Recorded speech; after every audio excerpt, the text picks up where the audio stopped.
The rainy areas are not over yet. Of course, it is very pleasant to see the rainy days, but of course it is very dangerous on the other side. Lahore has just faced the second spell of monsoon, and when you see that the weather was really pleasant, but on the other side, of course, it is very risky because monsoon is still not over, and Pakistan is a country which has faced a lot of issues because of monsoon. When you talk about last year, of course there were worse situations because of the waterlogging and urban flooding, and so many areas were affected. And on the other side, of course, you cannot stop these things because these are just the natural disasters, but you have to be very careful, very cautious. So right now, when we see Punjab, Khyber, Pakhtunkhwa, Jammu and Kashmir, these all areas are at risk, serious risks, because monsoon is still not over, and the second spell can be very dangerous and worse than the previous one. So in this season, you have to be very careful, follow the weather updates, be careful, be cautious, get all the precautionary measures, and on the other side, stay home. That is even better, because if you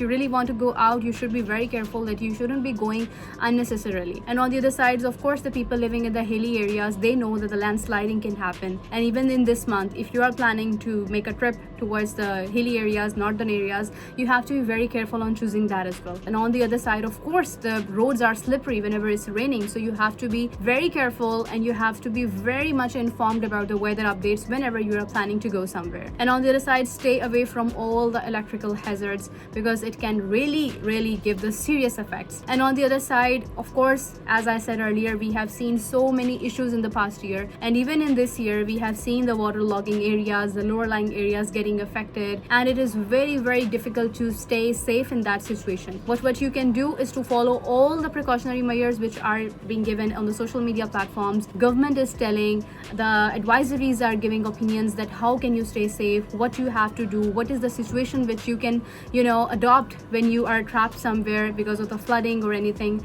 because of course the dams are getting full. And on the other side, so we have to be very careful. And of course the weather becomes very pleasant to see, but you have to be very careful when you go outside to avoid all the troubles, all the problems which can happen due to rain, because you have to be very careful and spread this message as much as you can, because safety is the first thing you carry.